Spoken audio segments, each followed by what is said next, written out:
c'est Tania. Alors aujourd'hui je vous retrouve pour une toute nouvelle vidéo. Aujourd'hui je vous fais une vidéo top 5. Je vous fais le top 5 des 5 plus belles têtes de chapitres. Donc les débuts de chapitre avec les beaux petits détails, vous voyez le genre. Donc je vous fais mon top 5 de ces têtes de chapitres là que je trouve les plus belles. Je suis allée uniquement dans les livres en anglais dans ma bibliothèque que j'avais lu parce qu'il y en avait quelques-uns dont je me souvenais en fait, voilà, donc c'était vraiment là-dedans. Il y en a peut-être dans les autres, mais je suis uniquement allée dans mes livres lus pour le moment. Donc, en 5e position, j'ai décidé de prendre le livre Blood Rose de Andrea Cremer. Donc, je crois que j'aurais pu prendre toutes les livres de la trilogie en fait, mais j'ai pris celui-là au hasard, comme ça. Parce que, en fait, je voulais vous montrer, c'est pas nécessairement une tête de chapitre en tant que telle, c'est un début de chapitre au complet. Bon, j'avoue, celle-là est un peu fade. Bon. Peu importe, vous allez voir. Tous les débuts de chapitre, c'est une page en fait au complet qui est noire avec une constellation, donc avec des étoiles. Je sais pas si c'est exactement la même pour tous les débuts de chapitre. Regardez, voilà. Celui-là, c'est différent. Donc, des débuts de chapitre différents avec des constellations différentes pour toutes les débuts de chapitre, voilà. Et puis après, quand on tourne la page, on a toujours la même chose avec le début de chapitre et un petit symbole juste ici. Donc voilà, je voulais vous montrer celui-là. C'est pas une tête de chapitre en tant que telle, c'est une page au complet, mais je tenais à vous montrer parce que je trouve ça quand même très original. En 4e position, on a le livre Angel Burn de L.A. Weatherly. Donc, je voulais vous montrer celui-là parce que je trouvais que c'était une tête de chapitre qui faisait un peu vieillot, un peu vieux livre. Déjà, quand on regarde, bon, si je vous montre, ça vous dira pas grand-chose, franchement, là. Mais le style d'écriture, je trouve que ça fait un petit peu vieux. Les pages sont très épaisses aussi de ce livre-là. Je trouve que ça ajoute un petit quelque chose. Mais je vais vous trouver un début de chapitre, voilà. Les débuts de chapitre, voilà, c'est comme ça. On a l'impression que les pages sont plus petites. Donc, j'ai bien aimé ce petit détail-là. Je sais pas exactement c'est quoi. Ça ressemble à des fleurs, mais je suis pas certaine que ce soit vraiment ça. Bon, peu importe, vous voyez. Donc, j'aimais beaucoup ce style-là, voilà, qui faisait un petit peu plus vieillot. En 3e position, et là c'est rare, j'ai réussi à trouver une tête de chapitre dans un roman qui n'est pas fantastique, je tiens à le préciser. Donc j'ai pris le livre Two-Way Street de Lauren Barnhold. Donc je vous montre les têtes de chapitre, voilà.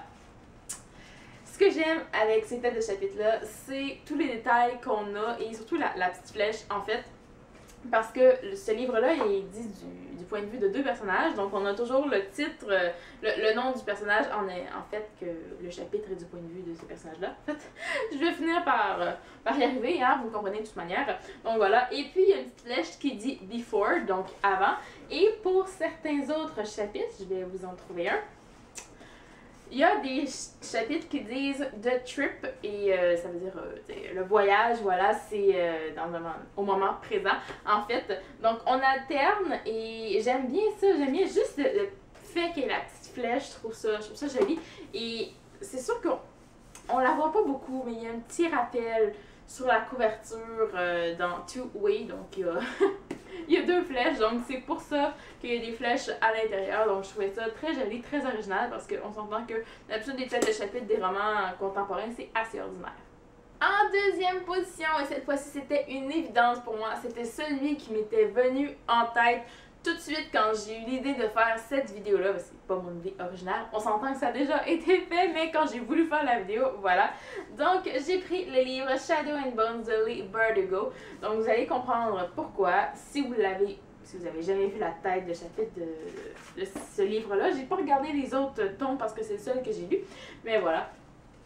Donc voilà la tête de chapitre. Donc j'espère que vous verrez bien parce que c'est vraiment super joli. Il y a énormément de détails.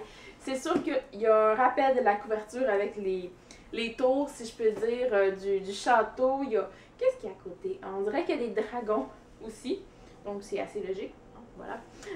Des dragons ou des bêtes, je sais pas trop, mais il y a quand même quelques créatures dans ce livre-là, donc c'est pas impossible non plus. Donc voilà, je vous le montre une dernière fois parce que c'est vraiment celui qui m'était venu en tête le plus rapidement et que je trouve sincèrement très joli.